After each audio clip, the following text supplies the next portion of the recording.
Hello class. Basically इस chapter में हम बात करेंगे लिमिट टेस्ट जो कि एक अनदर लिमिट टेस्ट है आयरन के लिए। इससे पहले हमने क्लोराइड और सल्फेट जैसे लिमिट टेस्ट के सारी इन्फॉर्मेशन लगभग देख लिया कैसे वो काम करेंगे। तो बेसिकली जो आयरन है फार्मास्यूटिकल सब्सटेंसेस में पाया जाने वाला एक नॉर्मल इनऑर्गेनिक इम्प्योरिटी है और ये impurity mainly raw materials, processed water, manufacturing equipment, iron के कंटेनर्स, पाइपलाइंस, रिएजेंट्स और स्टोरेज कंडीशंस की वजह से फार्मास्यूटिकल सब्सटेंसेस में एंटर कर सकती है। अगर आयरन शरीर के लिए एक ज़रूरी या एसेंशियल एलिमेंट है, लेकिन फार्मास्यूटिकल सब्सटेंसेस में इसकी बहुत अनडिज़ायरेबल जो मात्रा है, ठीक है, तो वो बेसिकली या अगर एक्स्ट्रा मात्रा है तो वो अनडिज़ायरेबल मानी जाती है, ठीक है। तो एक्सेस आयरन जो है वो ड्रग की purity, stability, colour, quantity, quality और जो भी फार्माकोपियल स्टैंडर्ड्स हैं इसको अफेक्ट कर सकती है। इसीलिए इंडियन फार्माकोपिया, ब्रिटिश फार्माकोपिया और जो भी अदर फार्माकोपियाज हैं इसमें limit test for iron decide किया गया है। तो ये test pharmaceutical quality control laboratories में रूटीन एनालिसिस का एक इम्पॉर्टेंट पार्ट है। तो फिर से हम सेम तरीके से बात करेंगे क्यों आयरन का लिमिट टेस्ट परफॉर्म किया जाता है। Basically limit test for iron, इसका उद्देश्य ये क्लियर करना होता है कि फार्मास्यूटिकल सब्सटेंस में आयरन इम्प्योरिटी फार्माकोपिया के थ्रू जो डिसाइडेड मैक्सिमम परमिसिबल लिमिट है उससे ज़्यादा ना हो। अगर आयरन की क्वांटिटी ज़्यादा होगी तो बहुत सारी प्रॉब्लम्स हो सकती हैं, ठीक है। जैसे कि फार्मास्यूटिकल सब्सटेंस की जो प्योरिटी है ये कम हो जाती है, ड्रग फार्माकोपियल स्पेसिफिकेशंस को पूरा नहीं कर सकती है, आयरन ऑक्सीडेशन रिएक्शंस को बढ़ा के ड्रग को डिग्रेड करा सकती है, ड्रग का कलर चेंज हो सकता है, ड्रग की स्टेबिलिटी और शेल्फ लाइफ कम हो सकती है, मैन्युफैक्चरिंग प्रोसेस में कंटामिनेशन के साइंस मिल सकते हैं। तो इसी वजह से iron limit test pharmaceutical quality control का एक बहुत ज़रूरी एग्जामिनेशन है या फिर ज़रूरी एक्सपेरिमेंट, और समझ लो इस तरीके से चीज़ें हैं। तो खैर, तो अगर हम बात करें डेफिनेशन की, देखो limit test for iron is a semi quantitative analytical test used to determine whether the amount of iron impurity present in a pharmaceutical substance is within the maximum permissible limit prescribed by the pharmacopoeia, ठीक है। तो basically ये एक ऐसा limit test है जो determine करता है कि फार्मास्यूटिकल सब्सटेंस में आयरन की जो इम्प्योरिटी है ये फार्माकोपिया के थ्रू जो निर्धारित सीमा के अंदर है या नहीं। तो ये आयरन की एग्जैक्ट क्वांटिटी नहीं बताता, बल्कि केवल ये बताता है कि सैंपल एक्सेप्टेबल है या फिर अनएक्सेप्टेबल, ठीक है। तो अभी हम नेक्स्ट बात करेंगे इसके प्रिंसिपल के बारे में। वैसे तो प्रिंसिपल आप स्क्रीन पे एक इमेज के फॉर्म में देख सकते हो कि लिमिट टेस्ट फॉर आयरन एक कलर कंपैरिजन मेथड के सिद्धांत पे काम करता है, ठीक है। कलर कंपैरिजन मेथड, इस टेस्ट में सैंपल में प्रेजेंट आयरन आयंस जो हैं ये पहले से थायोग्लाइकोलिक एसिड जो है, ठीक है, इसके थ्रू फेरस फॉर्म में मतलब Fe2+ में रिड्यूस किया जाता है। इसके बाद क्या होता है, जो अल्कलाइन मीडियम जो है मतलब कि अमोनिया में आयरन थायोग्लाइकोलिक एसिड के साथ में क्या करता है, रिएक्शन करता है, ठीक है, और पर्पल कलर जो है वो फेरस थायोग्लाइकोलेट कॉम्प्लेक्स बनाता है।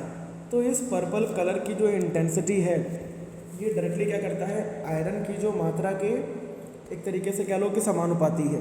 मतलब कि टेस्ट सॉल्यूशन में बनने वाला जो पर्पल कलर है इसका जो कंपैरिजन एक स्टैंडर्ड सॉल्यूशन से किया जाएगा जिसमें आयरन की नोन मात्रा फार्माकोपियल लिमिट के बराबर होगी। अगर टेस्ट सॉल्यूशन का कलर स्टैंडर्ड सॉल्यूशन से हल्का या उसके इक्वल होगा तो सैंपल पास या एक्सेप्टेबल माना जाएगा।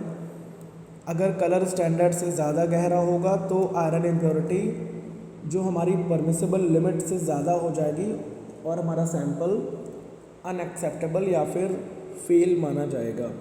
ठीक है, तो यही प्रिंसिपल हमारे सारे लिमिट टेस्ट में चलता आ रहा है अब तक के लिए, चाहे वो क्लोराइड के लिए हो, चाहे वो सल्फेट के लिए हो और चाहे वो अब आयरन के लिए हो। ठीक है, तो अभी इसमें आप केमिकल रिएक्शंस की बात करें अगर हम, ठीक है, प्रिंसिपल यहाँ पे हमारा हो गया है। ठीक है, अभी केमिकल रिएक्शंस की बात करें, आप देखिए यहाँ पे कि सबसे पहला है रिडक्शन ऑफ फेरिक आयन। जो फेरिक आयन है, फेरिक का मतलब Fe3+, फेरिक आयन को थायोग्लाइकोलिक एसिड के द्वारा फेरस आयन में क्या करते हैं, हम रिड्यूस करते हैं। ठीक है, अब thioglycolic acid reduces ferric ions to ferrous ion. ठीक है, अब क्या होता है, इसमें कॉम्प्लेक्स फॉर्मेशन होता है, जैसे कि जो फेरस आयन थायोग्लाइकोलिक एसिड के साथ में अल्कलाइन मीडियम में रिएक्शन करके पर्पल कलर फेरस थायोग्लाइकोलेट कॉम्प्लेक्स बनाता है और यही पर्पल कलर कंपैरिजन के लिए काम आता है हमारा। ठीक है, तो कॉम्प्लेक्स वाले में कॉम्प्लेक्स रिएक्शन आप देख रहे हैं। ठीक है, तो खैर अब एक बात और आती है कि क्यों थायोग्लाइकोलिक एसिड को ही यहाँ पे यूज़ करते हैं। देखो, थायोग्लाइकोलिक एसिड यहाँ पे अपनी दो भूमिकाएं प्ले करता है, दो रोल प्ले करता है। पहला है फेरिक आयन को फेरस आयन में रिड्यूस करना, ठीक है, और फेरस आयन के साथ में पर्पल कलर कॉम्प्लेक्स बनाना। ठीक है, इसी वजह से ये टेस्ट का सबसे एक इम्पॉर्टेंट रिएजेंट है। ठीक है, तो हाँ, एक चीज़ और आएगी, अमोनिया सॉल्यूशन को क्यों यूज़ करेंगे, अभी मैंने शुरुआत में बताया था। देखो, अमोनिया सॉल्यूशन एक अल्कलाइन मीडियम बेसिकली हमें प्रोवाइड करता है। ठीक है, अमोनिया सॉल्यूशन क्या करता है, एक अल्कलाइन मीडियम प्रोवाइड करता है। अब पर्पल कलर जो आयरन थायोग्लाइकोलेट कॉम्प्लेक्स केवल अल्कलाइन मीडियम में अच्छी तरीके से डेवलप होता है। अगर अमोनिया ना मिलाया जाए तो कलर डेवलपमेंट ठीक से नहीं होगा।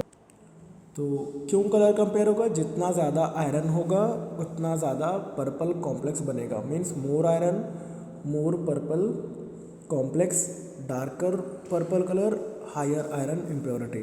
ठीक है, अभी हम रिक्वायरमेंट्स की बात करते हैं अगर, तो इसमें अपैरेटस और रिएजेंट्स दोनों की बात करेंगे। सबसे पहले हम रिएजेंट्स देख ले रहे हैं। तो जैसे इसमें टेस्ट सॉल्यूशन बनाएंगे सैंपल सॉल्यूशन के तरीके से, standard iron solution, citric acid, थायोग्लाइकोलिक acid, ammonia solution और डिस्टिल्ड वाटर। ठीक है, इसके अलावा अपैरेटस के लिए वापस से हम नेस्ले सिलेंडर लेंगे 50 ml के, measuring cylinder, pipettes, glass rod, volumetric flask, dropper, white background या ब्लैक बैकग्राउंड कंपैरिजन के लिए वाइट बेटर रहेगा। तो मैंने आपको पहले ही बताया, नेस्ले सिलेंडर ट्रांसपेरेंट होते हैं और सेम डायमीटर के लिए होते हैं और इसमें कलर कंपैरिजन बहुत एक्यूरेट और रिलायबल होती है, इसीलिए इनको यूज़ करते हैं। ठीक है, तो अभी हम बात करेंगे जो भी रिएजेंट्स हैं, इसमें स्टैंडर्ड आयरन सॉल्यूशन है, सिट्रिक एसिड है या फिर जो भी सारी चीज़ें हैं। ठीक है, इनके बारे में सबसे पहले कि हम बात करेंगे ये थायोग्लाइकोलिक एसिड, आपको पता है ये फेरिक को फेरस में कन्वर्ट करता है, मीन्स रिड्यूस करता है, और पर्पल कलर्ड आयरन थायोग्लाइकोलेट कॉम्प्लेक्स बनाता है और टेस्ट का इम्पॉर्टेंट कलर प्रोड्यूसिंग रिएजेंट है। ठीक है, उसके अलावा सिट्रिक एसिड जो है, ठीक है, सिट्रिक एसिड आयरन को सॉल्यूशन में कॉम्प्लेक्स फॉर्म बनाए रखता है बेसिकली, और अदर जो भी मेटल आयंस के इंटरफेरेंस को कम करता है और क्लियर सॉल्यूशन बनाए रखने में हेल्प करता है। ठीक है, उसके अलावा जो हमारा आता है अमोनिया सॉल्यूशन। ठीक है, अमोनिया सॉल्यूशन ये अल्कलाइन मीडियम प्रोवाइड कराता है।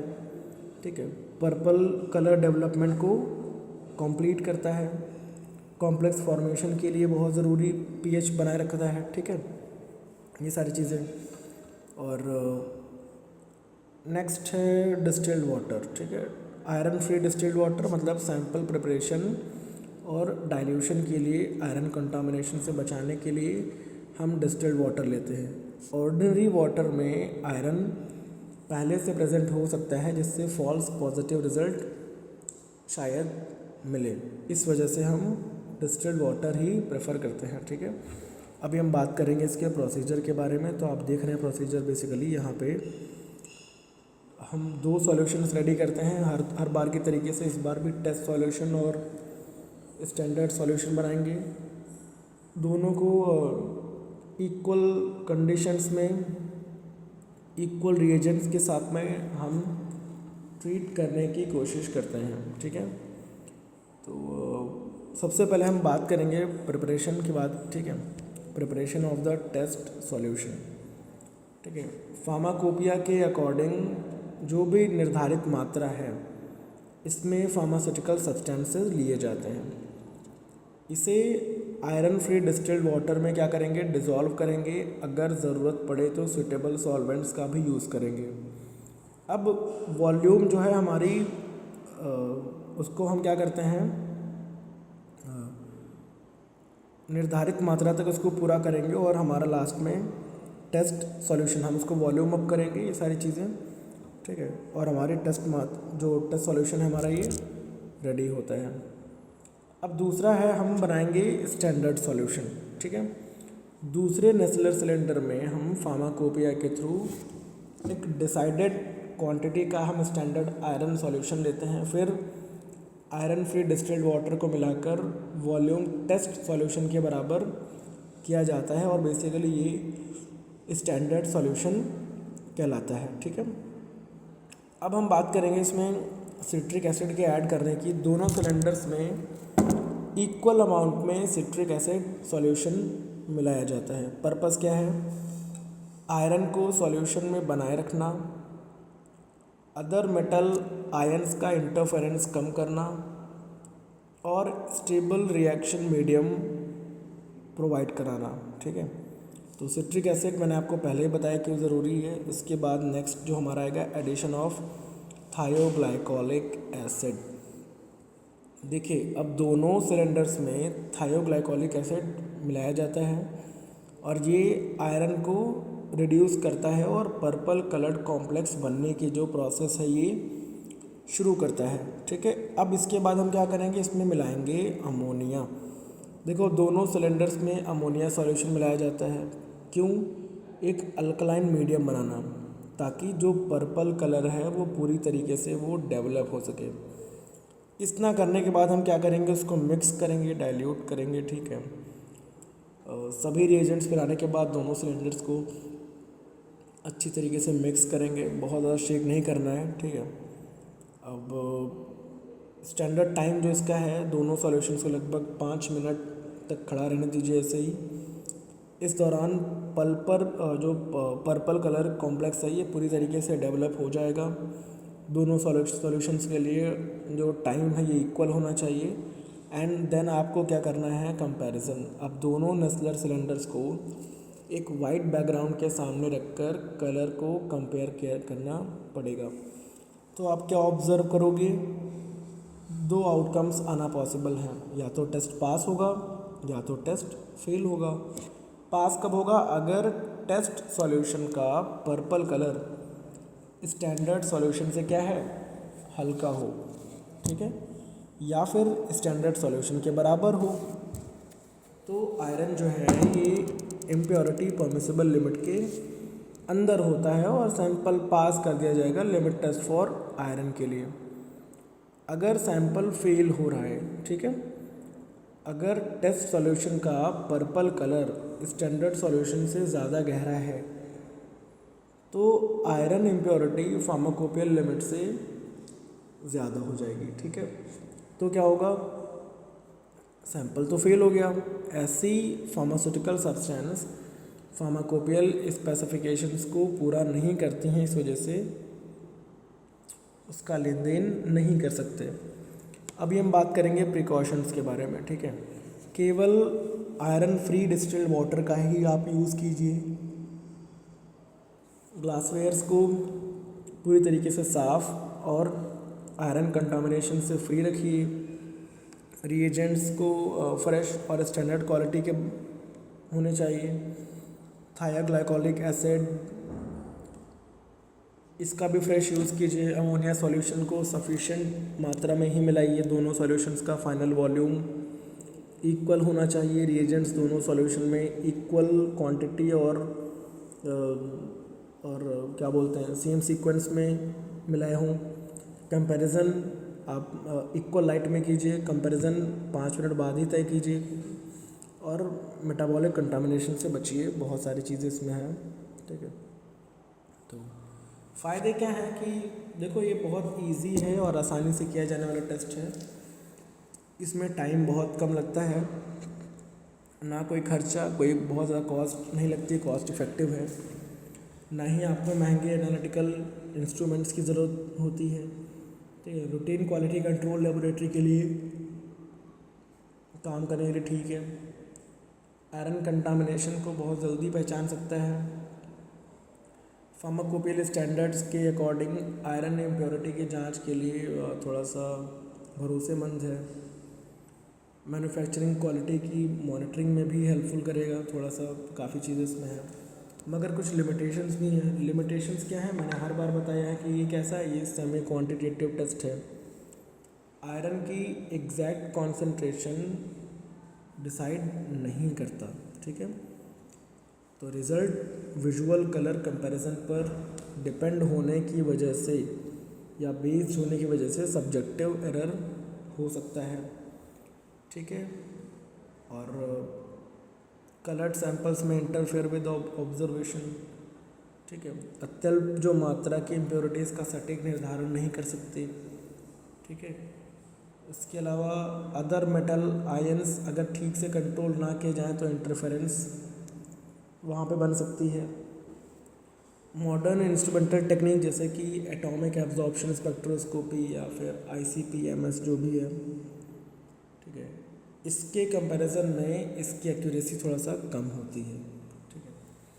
अभी नेक्स्ट एप्लीकेशंस की बात करें तो फार्मास्यूटिकल रॉ मटेरियल्स में आयरन इम्प्योरिटी की जांच, फार्माकोपियल सब्सटेंस की प्योरिटी का assessment, evaluate pharmaceutical excipients during quality control of finished pharmaceutical products, verify compliance with IPVP USP या other pharmacopoeia standard, regulatory approval के लिए क्वालिटी वेरिफिकेशन फार्मास्यूटिकल इंडस्ट्रीज़ में quality control laboratories और drug testing laboratories में routine analysis के तौर पे बहुत सारी चीज़ें हमारे एप्लीकेशंस इसके हैं, ठीक है। तो दैट्स इट। अभी जो हमारा नेक्स्ट इसमें आएगा ये है limit test for heavy metals, ठीक है। सेम तरीके से यहाँ भी सारा कुछ समझेंगे।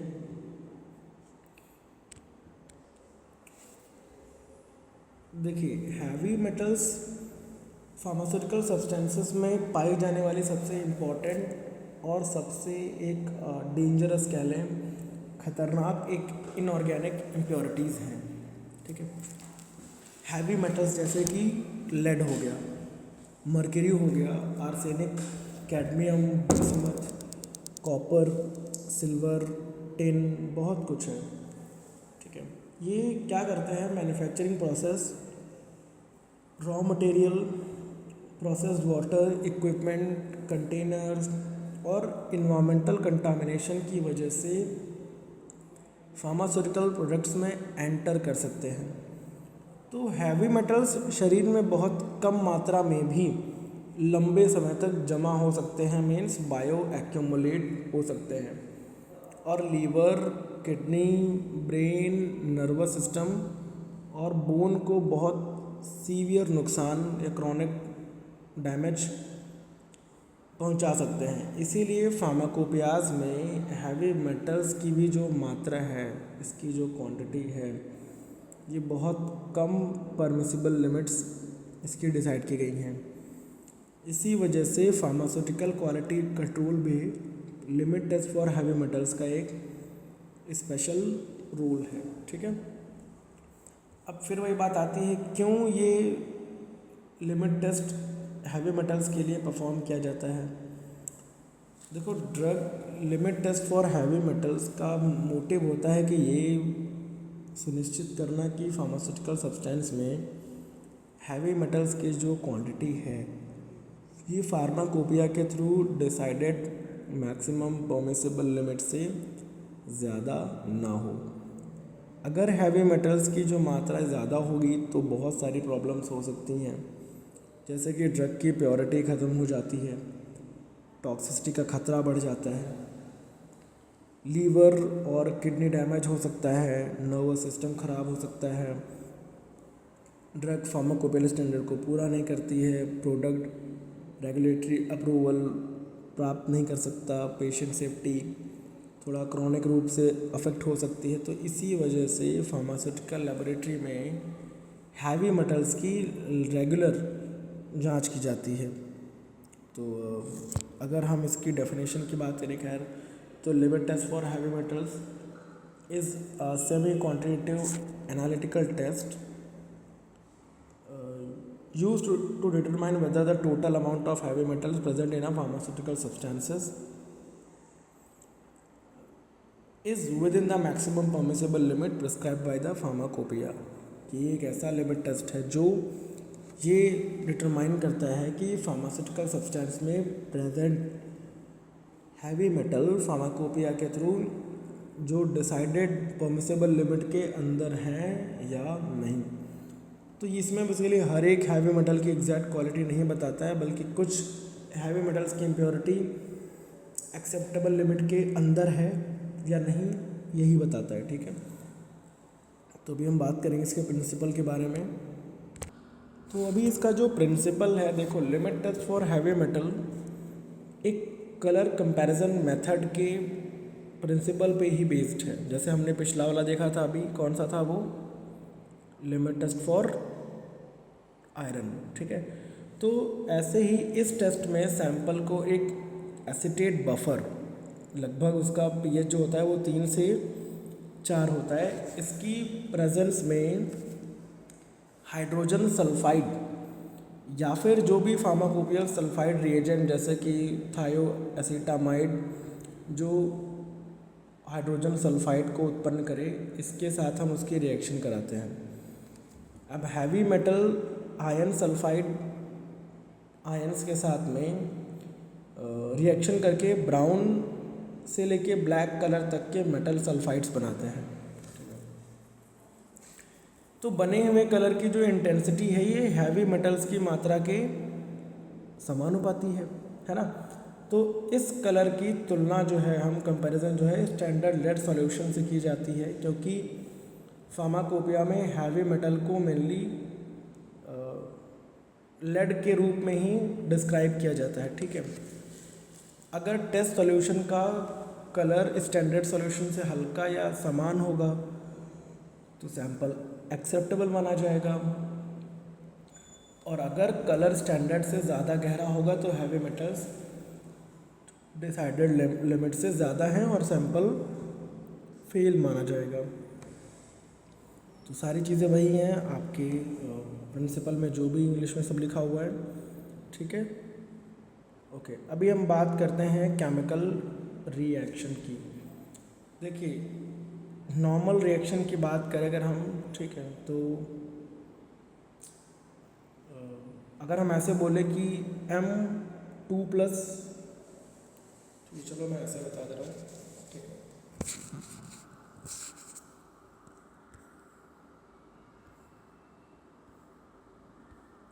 समझने के लिए आपको, अगर मैं रिएक्शन को ऐसे लिखूं M2+ प्लस H2S, ठीक है, हाइड्रोजन सल्फाइड, और ये जो MS है ये प्रेसिपिटेट बनेगा और 2 हाइड्रोजन आयन। ठीक है, एक ये रिएक्शन आप देखिए। अब इसमें आप ये जो M है, ठीक है, इसको आप मान लीजिए क्या है ये, इसको मान लीजिए ये है हैवी मेटल आयन। ठीक है, और ये जो MS है ये क्या है, मेटल सल्फाइड। ठीक है, मतलब कोई भी ब्राउन या ब्लैक प्रेसिपिटेट।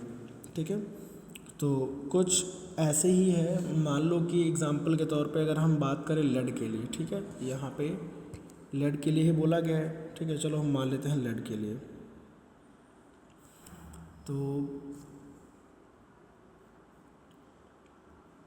ठीक है, लेड के लिए चलो हमारा यहाँ पे क्या है कि प्लम्बम मीन्स